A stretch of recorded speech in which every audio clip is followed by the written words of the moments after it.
Good morning, good afternoon, good evening, depending on where you are watching this episode.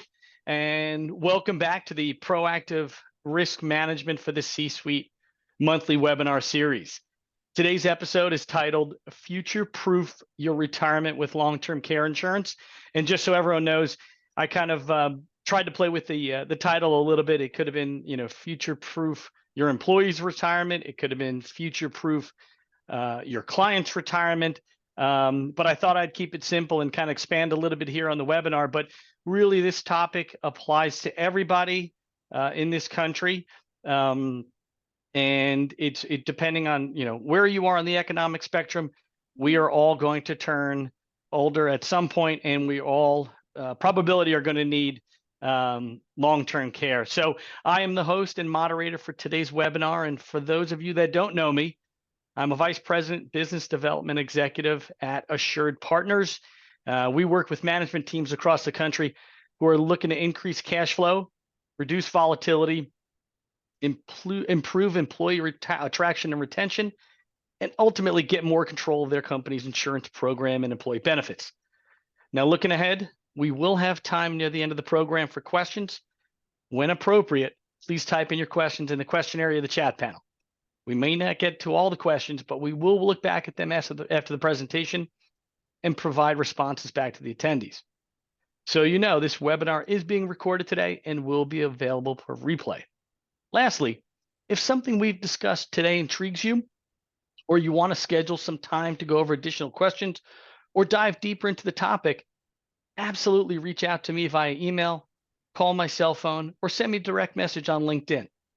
As I mentioned to Steve prior to today's webinar, I would love to generate discussion and thought leadership from today's topic and welcome any additional conversations. Now, with that lengthy and wordy intro, the question I have here is who is Steve Cain, right? Steve, you've got your LTCi designation. Yeah. You are a nationally recognized thought leader in the long-term care insurance industry. You've written numerous articles that are in Forbes, Wall Street Journal, USA Today, Yahoo Finance, and more. Yeah. You're a certified continuing ed instructor for insurance and accounting professionals. You're on industry groups on the subject of standalone long-term care benefits, and group long-term care. So with all that, why don't you give us a little background on yourself? Yeah, thank you, man. That was nice intro. I hate hearing when people read your bio, so thank you for doing that. Of course. But I'm a long-term care nerd. I always feel that Chris, you have the tough job where you just mentioned what you're doing with employers, with C-suite executives, and you're doing a lot of different things. I got one job, right? And that's long-term care insurance. And I've been a consultant for about 20 years plus. It started after a brief career in minor league baseball. It was time to get a real job. And it just so happened that I was going through a long-term care family situation where my grandparents both needed long-term care. My mom lived in a different state than they lived in. And about once every other month, she was going up to Seattle, Washington from where we live in Los Angeles to go care for mom and dad. And then those trips lasted longer and longer and longer as their care condition deteriorated.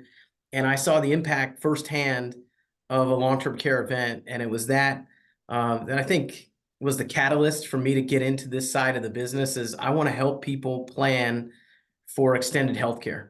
I don't care if it's on a corporate basis, on an individual basis. I saw what it's done to our family in terms of the lack of planning. And I want to make sure I go out there and spread the word and help people. So that's what I've been able to do over the last 20 years or so. I head up a business called LTCi Partners. I lead our sales and business development efforts, and we are a long-term care specialty brokerage firm that works in the individual and group markets. And like I said about one job, it affords me the ability to be on legislative working groups and carrier advisory boards and just really try to keep my thumb on the pulse of what's going on in this industry because we have a singular focus. That's fantastic. And I got to kind of go back to just one thing that you mentioned, right? So as a former Division I athlete myself, tell us a little bit about where you played baseball. Yeah, I was a very average, and I highlight the word very average left-handed middle relief pitcher. And Chris, I think there's like home runs that are still traveling 20 years later. So one year, this is a funny one. One year, I led the conference in appearances. That means like how many times you go out there and pitch. And Sure. I also led the conference in home runs allowed. Hey, So listen, I'm much better insurance guy. never let a good, never let a crisis get in the way, right? That's Right. all good PR for you. That's right. And I do have affinity to former athletes like myself, so I'd love to hear it. But again, insurance seems to be a place where we all kind of, move on after the body Yes. stops kind of, doing what it's supposed to. And you mentioned, LTCi partners and you and I have talked about Jay Manning and Associates. Why don't you expand just on that a little bit? I'd love to kind of, give a Yeah. little attention to who you work for too. Yeah, absolutely. For the last like 13 years, my firm has had a strategic partnership with a firm called Jay Manning and Associates, and they are essentially our sales arm, or we are one. These two businesses are two separate operating companies, but we come together as one to deliver worksite or group long-term care solutions. So again, about a 13-year track record where we share in investments, we share in profit. We are, they have employees, but we kind of they bleed over in terms of what each party does. But to the marketplace and the group market, we brand ourselves as J Manning and Associates with a really small powered by LTCi partners behind it. So, when you think about us, think of us as one. Great, great. And it sounds like it's all for the benefit of the end user, It for the is. purpose of spreading, long-term care insurance and the benefits. So, and with that, one of the things that you and I talked about a little bit, but I really want to expand is really kind of the state of the long-term care market. And I won't kind of go into it too much, but I too, have kind of a family story, either historically ongoing and frankly, with my mom, who's 80 years old, love her to death. She walks at least 10,000 steps a day, right? Wow. And Wow. because I call her and hound her about it. Yeah. But she's 80 years old, so I'm looking down the barrel and concerned about how we're going to handle that. But could you give everyone kind of a state of the long-term care market today and Sure. compared to what it was like in the early 2000s? I would say if we're talking about the retail or individual long-term care market today versus the 2000s, it's totally different.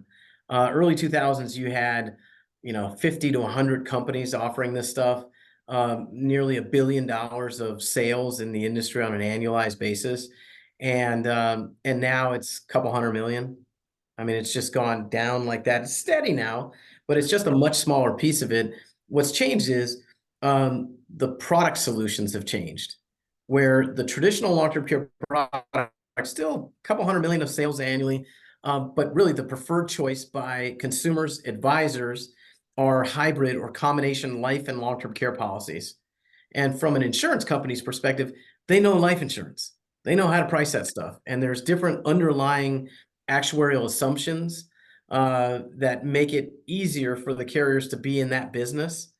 And so I would say about 80% of all long-term care insurance that's sold out there today is sitting on a life insurance chassis, or it's structured as life insurance plus a long-term care rider. And so, look, the need hasn't changed.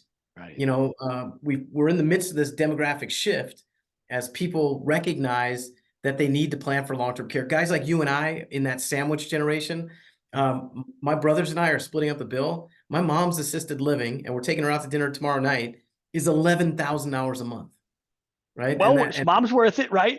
Let's just make Yes, sure. Yeah, mom is so worth it, but yes, but it's still right. $11,000. That's it. And Yeah, and look, not everybody's as blessed as we are in our situation to slice and dice up the cost. right. We're feverishly renovating her house so that we can recoup maybe half of the cost while we rent the house to pay for the assisted living. So, Sure. the bottom line is we haven't had a demand issue because the demand has only grown. In the industry, we've had a supply issue where the carriers had to figure out what's the right product structure and how do we do this stuff profitably? Because we know there's a huge need. And so I'm pleased to say in the last 5, 6, 7 years, we've seen more product innovation. We've seen new market entries, but most of that is coming from the combination life and long-term care world. And I And would say the group world kind of mirrors it too. yeah, and I just want to touch on that point, right? Because you know, Profitability is extremely important in the insurance industry because to me, when you have profitability, you have stability and you have sustainability. Right. And I think that's kind of where we ran in as an industry, right? And I always kind of put myself out there as a steward for the insurance industry. I'm never going to cut down, any insurance Yeah. carrier. I'm not going to cut down a product, right? And I'm certainly not going to cut down someone's current agent, right? We try to, again, be stewards for the industry. But again, we're human, we're not perfect. And I think we kind of, mispriced things back in the early Yes. 2000s. And Yes. that's what led to the instability and the lack of sustainability for the pricing. And what I think we're kind of dealing with now, and this is why we kind of do these webinars, right, is we have a perception problem, right? Where a lot of folks, my father-in-law included, right, who dealt with a Genworth standalone long-term care policy that had a significant rate increase. Yeah. And stubbornly, he said, no, let's cancel the policy. I don't even think he took the paid up addition option. He was so fed up. But he's still talking about it 10 years later, almost 10 years later. It's first of all, like human nature. Let's talk about that for a Yeah. second. Yeah, Bad news travels faster than good, that's right. right? Yeah. Also, how many people, after a very positive claims experience with an insurance company, are going to go to Yelp or the BBB and say, this was No. great. It just Done what it's doesn't supposed to happen. do. Right. Yeah, it just It did doesn't its happen. job so that it doesn't get the pat on the back. But the bad news, right? So we need to kind of, educate and empower customers to understand, hey guys, the insurance journey has evolved. Yeah. We still have the standalone, right? We have the hybrids. And then I'm going to go into an area that I'm not terribly comfortable with, right? Is hybrid annuities with long-term Yeah. care riders, right? Because when we talk about underwriting, and I don't want to kind of put the cart before the horse here, but there's so many more options now Yeah, that and if I are could jump there. back, if I could Yeah. jump back for a minute too, I think it's important to bring up the data. Last year, and you mentioned Genworth, I'll start with them first. Last year, Genworth paid out over $2 billion with a B Yeah. of claims. They do an excellent job. No, it's no fun with the rate increases. I'm delivering them daily. I'm having conversations with clients that are mad, and I'm giving them a hug first, explaining what happened, and then trying to figure out what do we do with the coverage, right? But Genworth paid out $2 billion. The industry last year in 2023 paid out $14 billion worth of claims. So yes, it's had its struggles. However, it is delivering on the promises, Yes. that they made back in the day. And again, today's long-term care is built with newer and more conservative actuarial assumptions. And then also these different types of products like the life insurance combos, like the annuity long-term care combos, just operate differently. And the carriers have much more of a grasp on the pricing. So, I think today's traditional long-term care, the standalone stuff, is going to be more rate stable than anything we've ever seen. And the combination stuff, oftentimes is the rates are guaranteed. Right. Right. And then, talking on then we have this other, parallel world of the work site employer provided long-term care, which, to me, and I was having a conversation with a colleague earlier today, right? We were kind of saying, for each different product, what's the kind of the segment of society that is, I don't want to use the word suitable, but it's more kind of, geared towards, right? And, to me, I think the work site employer provided is a phenomenal way Yeah. to get coverage, right? Provide financing for people that are rank and file or Yeah. may not have the, Yeah. the excess income, right? And I heard some, we were at that conference out in San Fran about a month or so ago, and someone made a comment that, a huge percentage of society buys their insurance at work, Yeah. right? Yeah. So, it comes out of your paycheck, it's you don't even notice it, Yeah. but it's there when you need the care. So kind of talk a little bit about the work site employer provided, I'll call it long-term care insurance group coverage. Talk to us a So, little bit and I about want to that. I want to go back to what you said, because I think it's really important about the segments, of America Yeah. that need to plan for long-term care, right? If you don't have money, there's something called Medicaid, right? Where it's a needs-based program, it's means tested.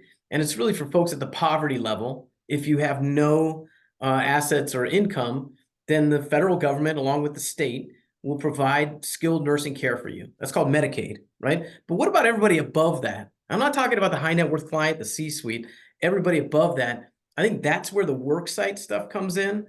And then your affluent buyers is where the individual and retail market comes in.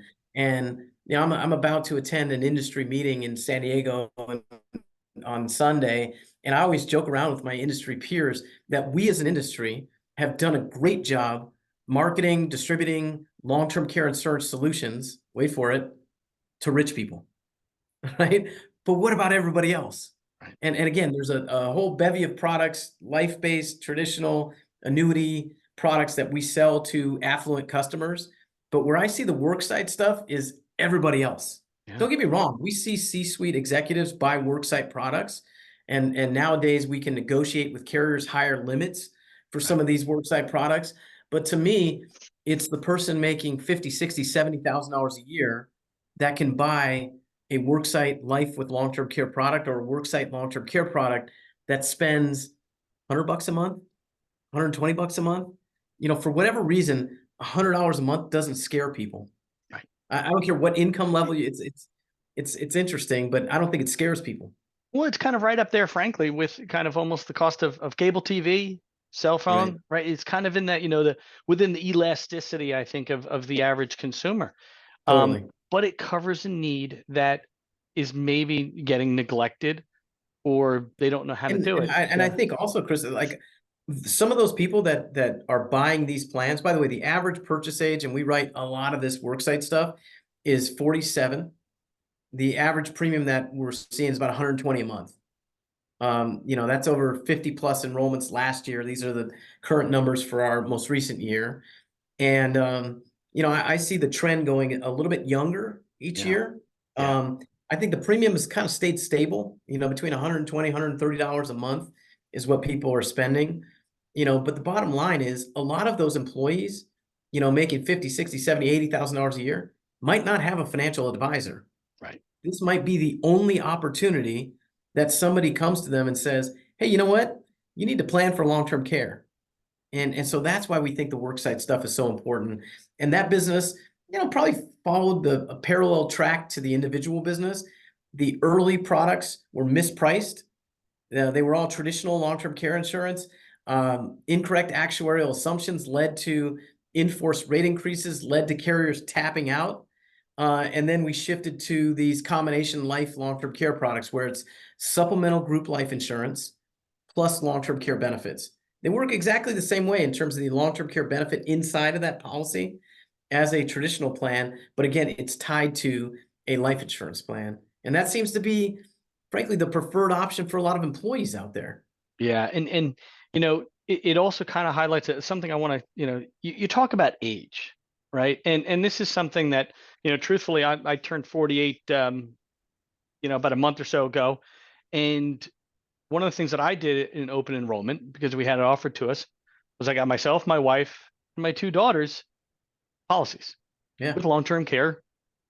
Because what I've come to learn is there's no good time for anything, right? There's no good time to have kids. There's no good time to do this, right? You just got to do it. And what I'm kind of getting to is really ensuring your insurability, right? Yeah. Get it when you're young. If you stay healthy, right, we can always change it. We can adjust. We can do it.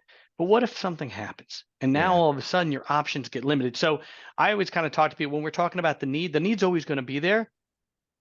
Your age and your health aren't always going to be there, right? So let's kind of ensure that insurability. The work site's a great way to do it. That the hybrid long-term care is a great way to kind of lock it in, build cash value. You can always 1035 that, if there's something different going forward. But when we talk about, age range, ideal age range, what do you kind of see? Is there a minimum? Is there a maximum? Is there a sweet spot that you would like, or you kind of, or the carriers? If we're talking about the retail individual market, I think the optimal time to buy is in your 50s.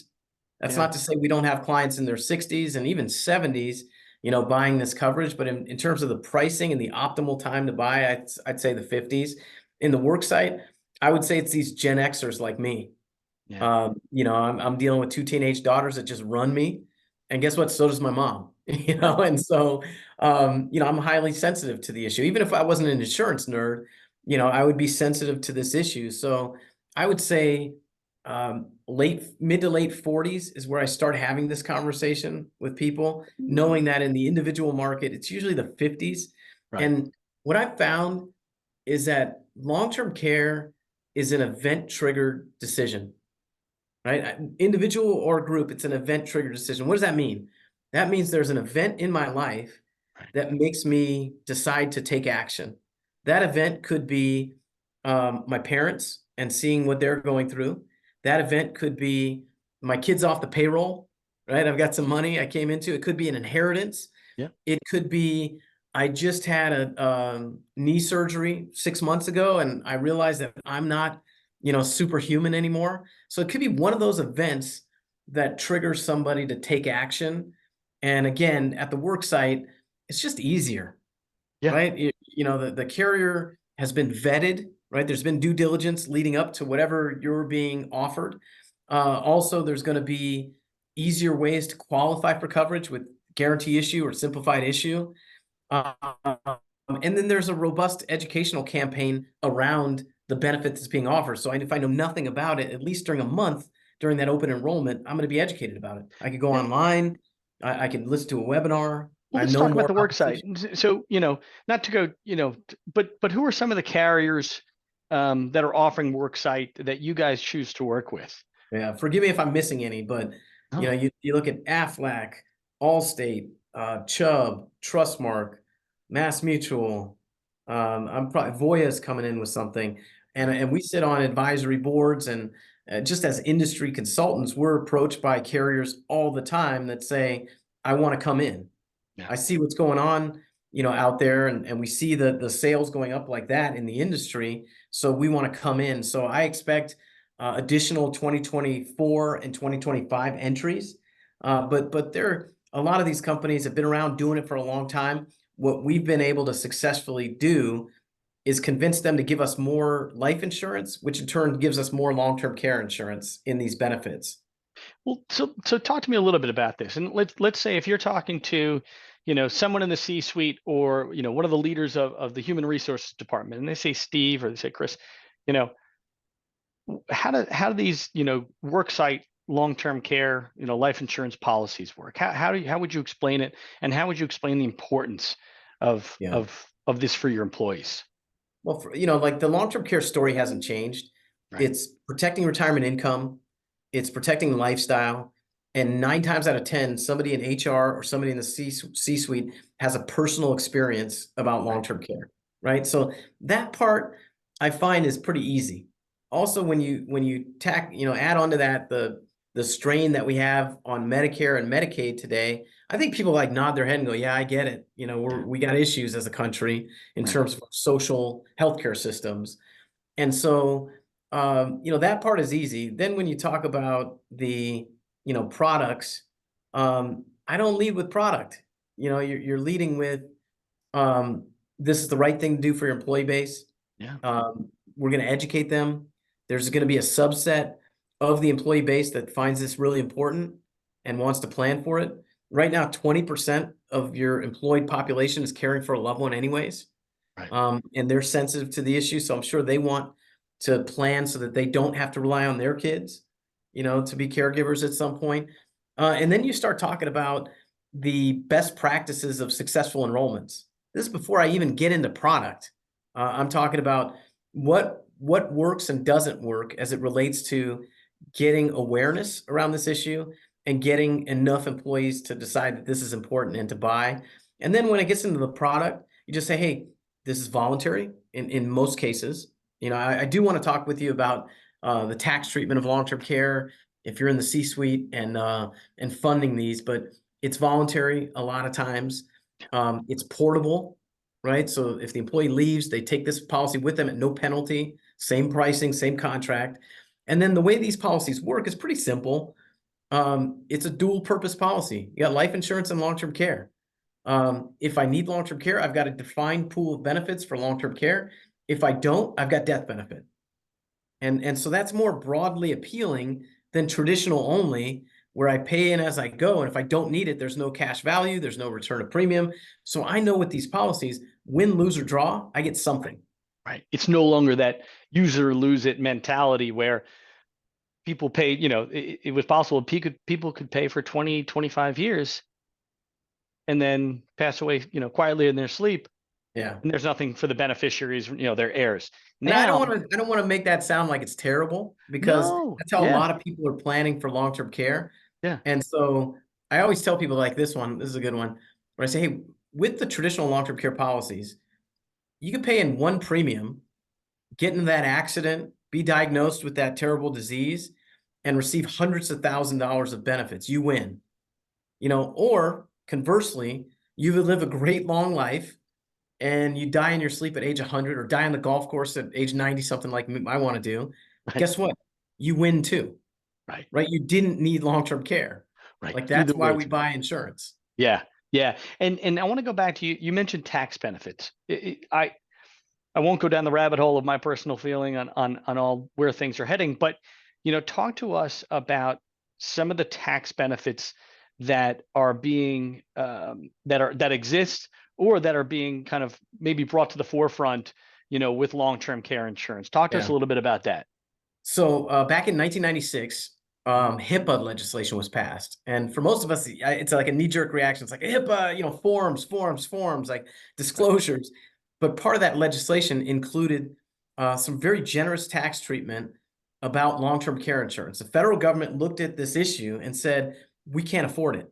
We know there's strain on Medicare and Medicaid as it is today. Let's incent business owners to purchase long-term care insurance for themselves and for their employees.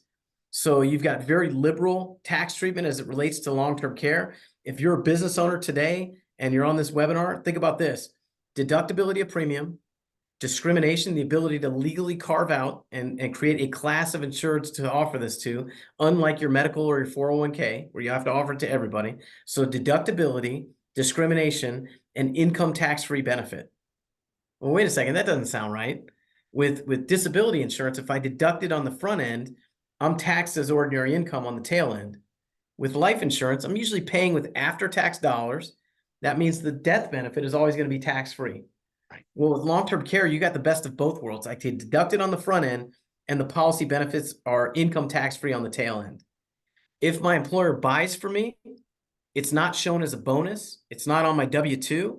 It's an incredible employee benefit.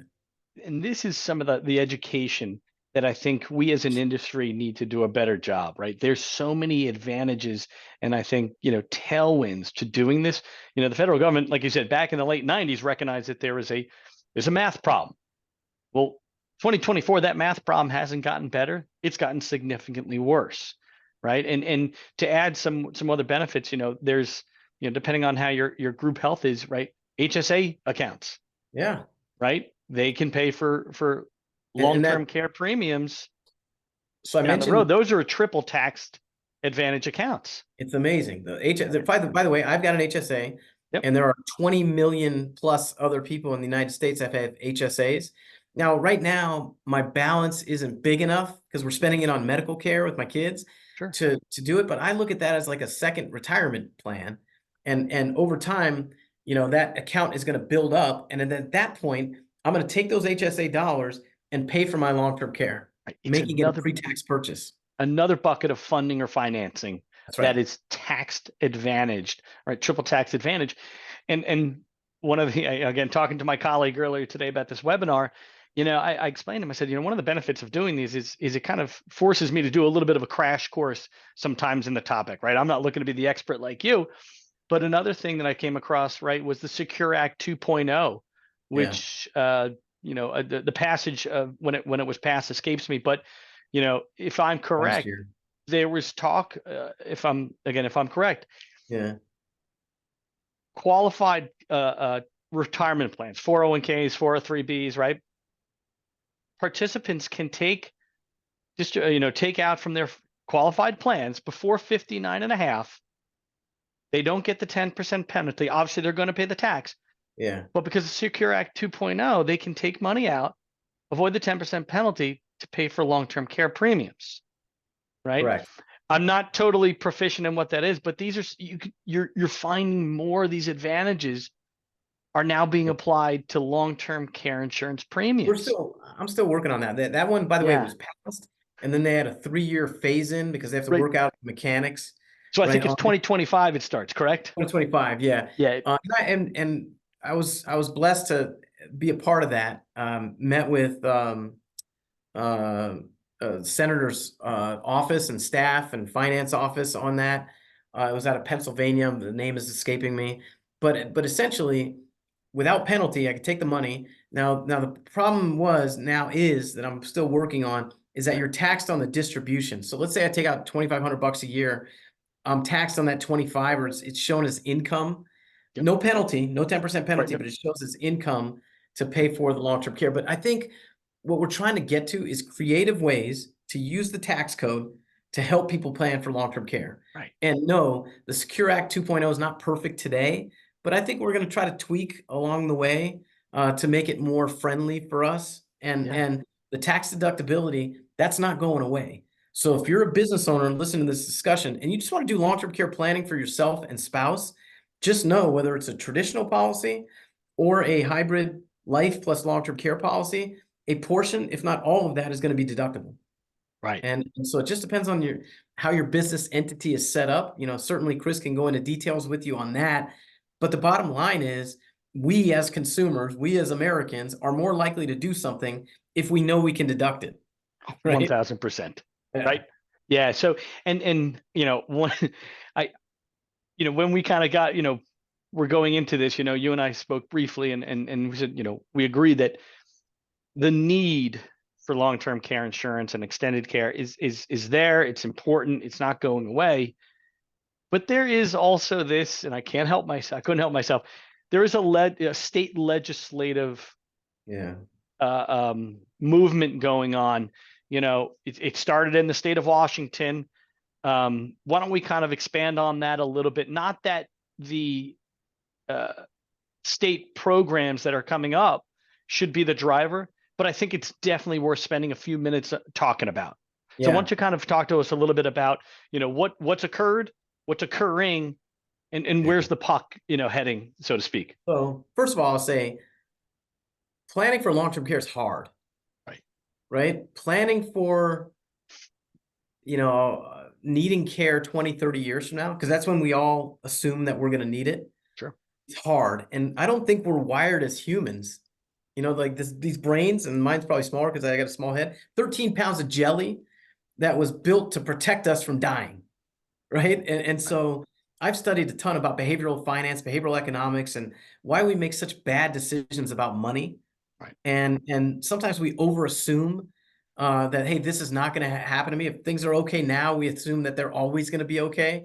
And it's our job as consultants to, help people manage potential risk, Sure. with that. And so I would say a small portion of the population are just planners, right? Just think forward and plan. A bigger part of the population have personal experience, right? And that's why they plan, right? Because it hurt, it was painful. I need to do this planning on my own, so I reduce some of that pain later. But most of the population will keep their head in the sand, right? And not do this. And that's why the states looked at the federal government and said, look, we can go bankrupt if we don't plan for long-term care. The states don't have to balance their budget. Excuse me, the federal government doesn't have to balance a budget. Each state does. And they're looking at their Medicaid expenditures. Remember, I mentioned Medicaid is when people don't plan and the state has to pay for their care. So they're looking at the boomers needing care. They're looking at folks not planning for long-term care. And they're saying, this can blow up my budget. This can bankrupt my state. So Washington in 2021 was the first of its kind, first state to do this. They created a publicly financed long-term care program. What does that mean? That means they're taxing state residents to provide them a minimal long-term care benefit down the line. And so you're taxed at 0.0058 or 0.58% of your income to pay for a long-term care benefit. It's progressive in that the more I make, the more I'm taxed, right? But the tax rate is 0.58%. And essentially, they're providing $36,500 for long-term care benefit, whether it's at home, assisted living, skilled nursing. that can be indexed. We're not sure how much each year that's going to go up, but it can be. But basically, Washington said we're going to tax our people because nobody's planning, and other states are keeping a very close eye on what's going on. There are about 13 or 14 other states that are put together a task force, are looking at it, have talked about it. They're in various stages of development, but they're looking at Washington and say, hey, let's do that. That's Right. a creative way to kind of discount our Medicaid expenditures. Now this is a loaded question, Steve. Yeah. And I hope this doesn't come across the wrong way, but how did that process go for the state of Washington, and is it still ongoing? Yes, I mean, it's still ongoing. Right. Washington, I'll answer the last part first. Washington has collected since July 1st, 2023, $350 million worth of taxes. First benefit payout, I think, is 26 eligibility. There's a vesting period that people have to pay into the program Sure. or the tax until it gets paid out. So as it stands today, the program is working as it was designed to work. I collect tax, and at some point I pay out benefit. They're also tweaking some of the mistakes that they made in Sure. the early part of the legislation. And frankly, what I've learned over the course of the last several years, attending these legislative meetings, making public commentary, visiting with lobbyists and legislators, is that no legislation is perfect. Right. You get something out there and you tweak it along the way, and that's what Washington is doing. So they made the legislators just approved a tweak to the law that says you can receive benefits outside of the state of Washington if you happen to move. That wasn't included in the initial law. Yep. And so I would say, like, 7 or 8 other states are pretty serious about, do we do this? And Sure.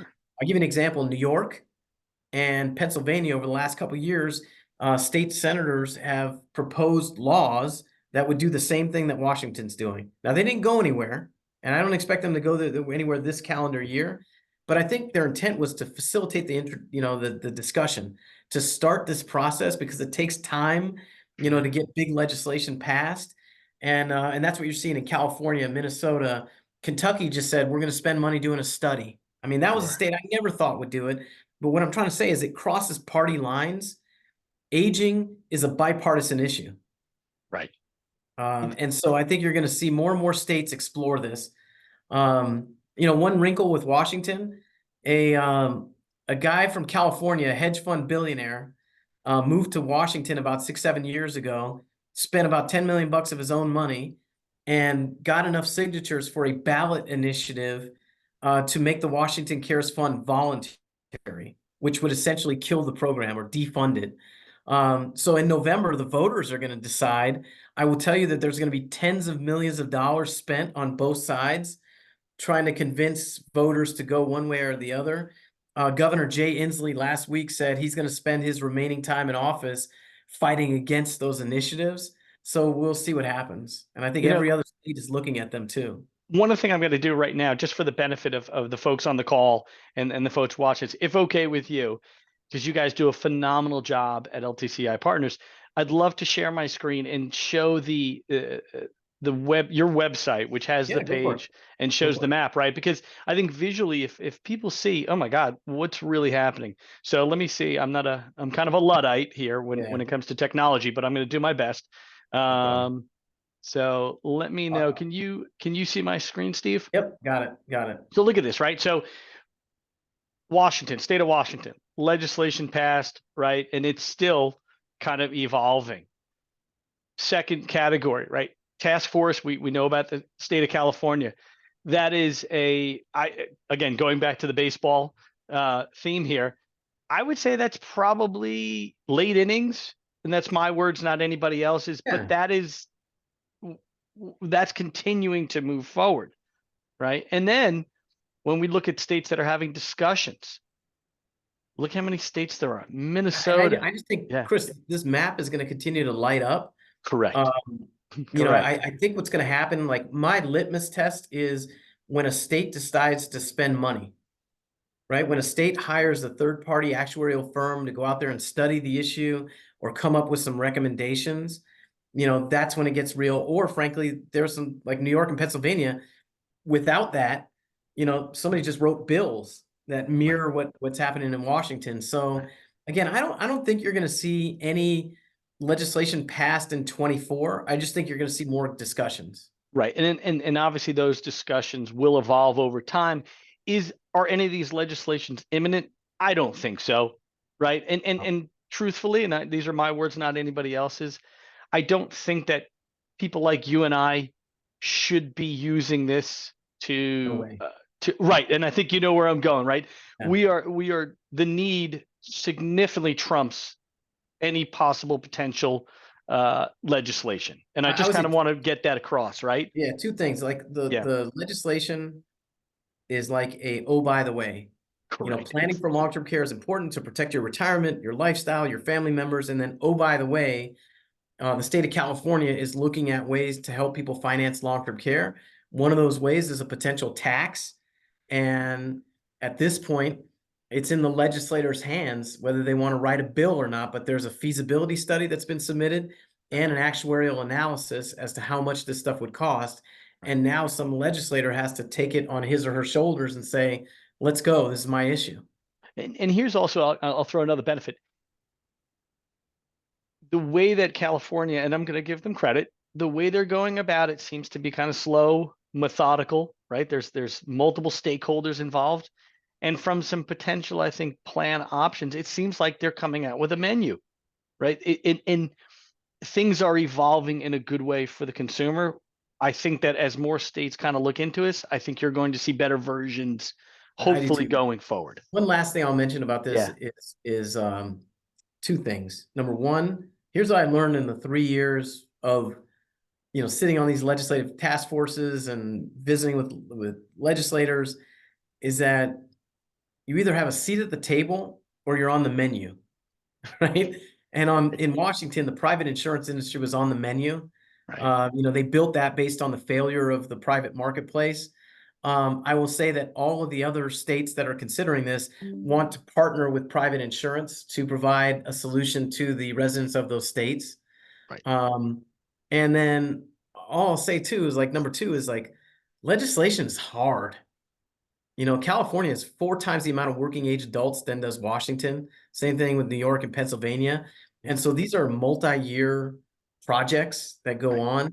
But, Chris and I are going to stay engaged, with the legislators, with the industry groups that we're a part of, to ensure that we got a voice in this and hopefully a vote.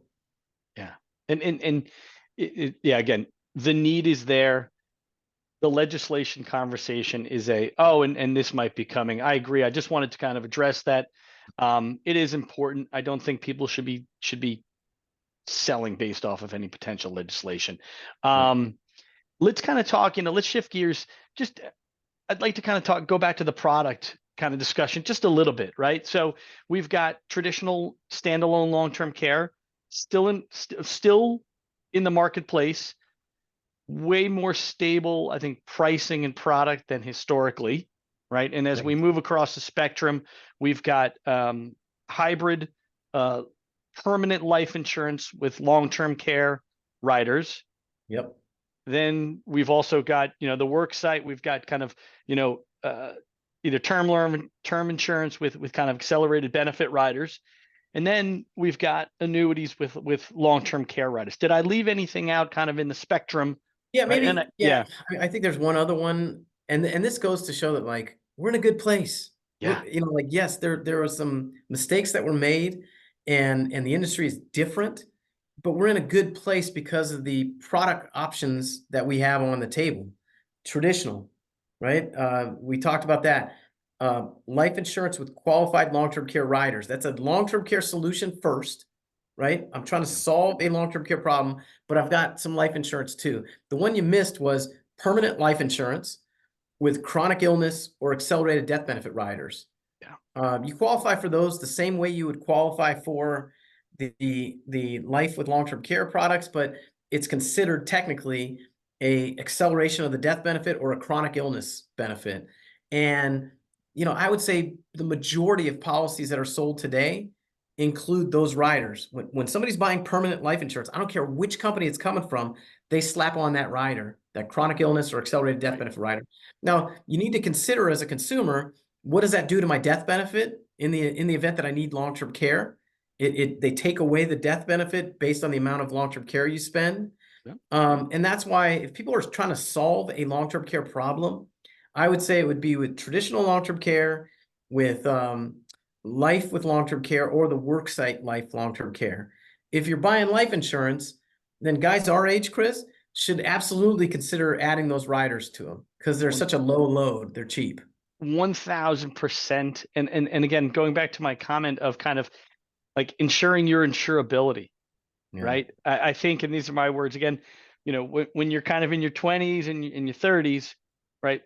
You got the term life insurance and it's cheap, it gets maximum coverage, and the cost is lower. As kind of life evolves, right?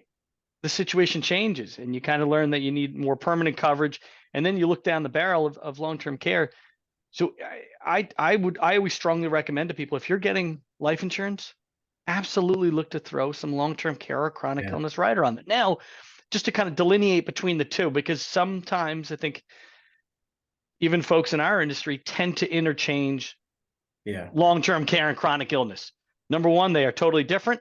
Legally, you cannot call a chronic illness rider long-term care rider, right? And then to get, to the tax aspect, they fall under different parts of the tax code. Yeah, but I Right. would say practically speaking, yes, you're right on those. Yeah. But when I'm meeting with a client and we talk about the difference between those, I really look at two factors. Number one, if you need long-term care, what does it do to your death benefit? Right. Right. And number two, does your benefit grow in value over time? With a long-term care focused solution, Right. you can add on inflation protection where the policy benefits can grow at 3% compounded every year. So if I bought it at 50 something, it would be 2.5 times what I bought it at, when I'm 80 something. So, those are the considerations, but like, those are like, that's like, the ABCs of an individual client conversation where we're doing the right fact finding. We go do our due diligence and look at multiple solutions. And then we talk through those solutions with you to find out what's important. What are you trying to accomplish? What feature is important to you? If inflation protection is not, then maybe life insurance with a chronic illness rider is the way to go. If long-term care is your primary focus, then maybe a combination life long-term care is the way to go. Yeah. And again, it goes back to the AIDS discussion, right? For a 40-something-year-old that might not go on claim for, right, ideally till their 80s. Yeah, absolutely. That inflation rider, maybe even 5% is more appropriate. Someone later on, right? Maybe even in their 70s. I don't know if that inflation rider is as important. But That's again, right. this is all part of the fact finding, the risk tolerance, the financial wherewithal. One other thing, we're kind of getting down, we're getting closer to the top of the hour. We do have a little bit of time. I want to go back to the conversation where we talked about, kind of segmenting the economic spectrum, segmenting society, right? We talked about kind of the mass affluent, and we talked about kind of, a more Main Street consumer. I want to kind of now, talk about the other side of the spectrum, right? The high net worth, the ultra high net worth, people that have, right, maybe the $5 or $10 million of assets under management, and then the ultra high net worth who, $20 and $30 million, Yeah. right? Who I'm going to vent a little bit. I don't think in this, the term self-insure is an oxymoron. Okay. It should be viewed as self-funding, or if you're looking to self-fund, you're looking to retain any future or potential losses or costs on your balance sheet, right? You're not transferring it away. How would you talk to someone who, or an advisor or an, attorney or accountant who has a client who's worth 10, 20, $30 million, and why would or should they look Yeah. to implement risk transfer using either life insurance or traditional long-term care? I Talk would to say us a little bit about that. the response that you get is we can self-insure, right? Right, That's the answer that you get, right? right, And I'd say my response to that is not to get into a match with them, going back and forth like a tennis match sure. with them. I agree with them. Mhm. You're right. You can. You've made great decisions. God bless you. You're in Right. this financial position where you can self-insure. I'm not sure that's the most effective way to help manage this risk. So when I meet with clients like you, we usually talk about three issues that are important when it comes to long-term care. Number one is timing. Number two is liquidity. And Mhm. number three is healthcare. So timing, let's start there. I don't know when my long-term care event is going to take place. It could be today. Right. It could be 20 years from now. I don't know when it's going to happen. It could be during a bull market. It could be during a bear market. And if I had to get liquid, during a bear market, there's different consequences to that. So liquidity. Yes, you've got money, but is it tied up into your business? Is it tied up into real estate? Is it tied into securities? Will there be a taxable event to get liquid for the $11,000, $12,000, $13,000 a month, that you're paying for long-term care? Right. So I had a scenario with my father-in-law. This is going back 10 plus years ago, and he didn't have any money. Like, he had a successful business in South America where my wife was from, but Right. came to the United States, had a long-term care event, and didn't have money. He wasn't liquid. So I said, all right, I'll do what I got to do. I went into my 401k. I paid a 10% penalty. I paid state and federal capital gains on the growth of those benefits. Right. And that cost me $24,000 just to get liquid to pay for his $6,000 a month care. It- I mean, it's crazy. but and I kind of want to add to the right. So we talk about the risks in retirement, right? And you make some good points, right? Liquidity, timing, liquidity. Just the third one, just to finish, wrap a bow on this, is Yeah. healthcare. Right. So timing, liquidity, healthcare. Healthcare is managing a long-term care event takes more than money, right? Like, somebody's got to get their hands dirty. Somebody's got to manage, monitor, and adjust the loved one's plan of care along the way. I can't tell you how many times, and you haven't experienced it yet, and I hope you don't, with mom, that I've had to leave meetings like this to go do a status check on mom because she's not answering her cell phone, home phone, cell phone, home Yeah. phone, Right. or I've had to take her to doctor's appointments because she just wasn't there to listen to what was going on, or I had to, coordinate the home health care with the agency or that provider. And so, just look, we had the money to pay for the care, but it was a pain in the tail, man. Sure. Just Sure. managing it was tough. So when I think of an affluent client, when I think of a private client, um, they have a concierge mentality. Right. And look, I'm not a private client yet. I will be. But I don't have, I'm looking out in my backyard right now. I don't have something to clean the pool. Like, we have somebody that does that for us.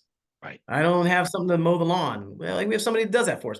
Well, it's the same thing. When it comes to long-term care, people have a concierge mentality. When you have the coverage, you know that I've got a tax-free funding strategy, number one.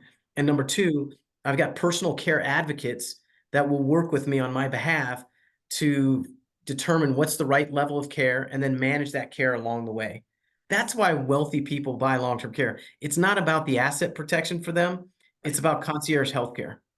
And I gotta just, because this is where my head goes, and you made a beautiful comment earlier, right? If you bring in an aspect on taxes, the probability of someone will implement something goes up significantly, right? So you talked about, when you had the distribution, right? You paid the penalty, you paid the taxes, the capital gains, and the state taxes, right? The federal and the state. So, right, maybe if it's a high net worth, ultra high net worth, it's probably not in a qualified plan. Most likely, it's probably in a brokerage account. But there are going to be taxes that have to be paid. There's going to be the timing of when that happens, right? So we've got taxes, but there's also tax rate risk, which to me is a topic of my mind, right? What are the taxes going to be in the future? Are they going to be higher, lower, or the same as today? I Yeah. have my opinion.